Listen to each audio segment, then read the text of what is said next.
Hello, ladies, and welcome to second semester. We are going to be doing lots this semester, and so in order to get us started on the right foot, I just have a couple of reminders for you and some new information for those of you new to our class regarding some of my policies and some of the things that you need to keep in mind as we move forward together. So, first thing to note is how we break down your grades. So, remember that 30% of your grade is homework and participation. So your homework is graded on completion. Did you attempt every problem? Did you at least write down the numbers for the word problems, right? And start somewhere. Don't ever just skip problems. Write down whatever you can. Every once in a while, you'll also get some mini quizzes. So be prepared for those. You get to use your notes. You can use your book. You can use last night's homework in order to complete it. So that is just taking what you did for homework and extending it one step further.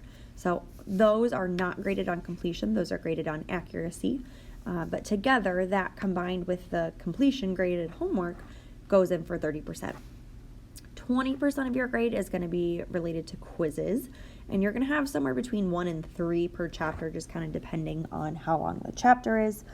And then 40% of your grade is tests. You will have a test at the end of every unit, and so that's going to be chapters 6 through 10/11. So whatever, there's about 5-ish tests this semester. And so those together, those assessments make up 60% of your grade. So that's a lot. And then let's not forget about our final, right? We just took one, but let's start to plan for the next one. You will have one in May regarding just this second semester's material. So anything that you've already taken a test over last semester, you're not going to specifically be tested on this semester, but you are going to need to know that, all that information in order to succeed this semester. So you're not explicitly graded or tested on any of that material again, but implicitly you need to be able to remember those things. And then going along with your tests, remember that you can and should and must do test corrections. So in directed algebra, you get to correct all tests, not quizzes, but tests.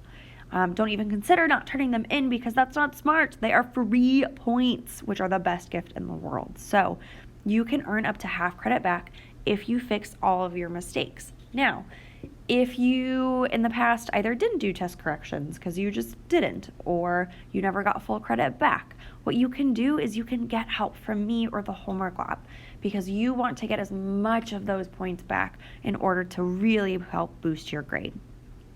So in addition, there's the procedure listed out on Google Classroom that says what you need to do for each problem. We'll go over that more when we get to our Chapter 6 test, and I hand those back to you for test corrections. But know that there's a specific thing that you need to follow. And then a couple other things to keep in mind. You need to be prepared for class each day. So you need to bring your calculator, your homework, your iPad, your notes, a pencil, a correcting pen that is not blue or black, etc. to class every single day. So I let you borrow pencils and pens, but beyond that, if you forget your calculator or your homework or your iPad or your notes, you're going to get demerits, and that's not what I want to do.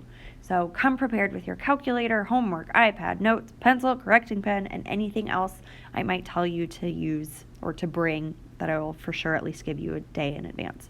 You also should be bringing your book to class each day.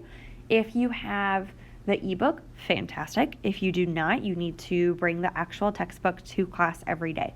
A lot of days we're going to get some homework time, so we need to be prepared for that. Next, make sure you're using technology appropriately. So I do have Apple Classroom, and we'll get that set up tomorrow to get the new people added on and to get us all squared away in terms of, it used to be second and fourth periods, now it's second and fifth, and whatever. So we'll get that taken care of tomorrow. But if you are messaging or you're on apps that you shouldn't be on, you'll get demerits for that too, because I can see that. Next, if you are absent, you have as many days as you were gone to make up missing work. So if you miss 2 days of school, all of your homework is going to be due 2 days after you get back.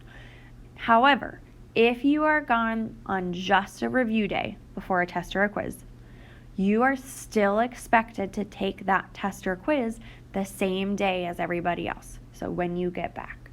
So do not come to school and say, oh, I didn't know I'd have to take it. This is me telling you now, you will have to take the test and quiz with everybody else. Lastly, come in and see me to ask questions. Please, please, please let me know what I can do to help, but I can't help if I don't know that you have any problems. So please, please, please come and talk to me. Let me know what you need. But otherwise, I look forward to a wonderful semester together. Now, your next video is going to be related to that semester 1 recap station sheet that your sub handed out to you. So grab that and we will get going from there.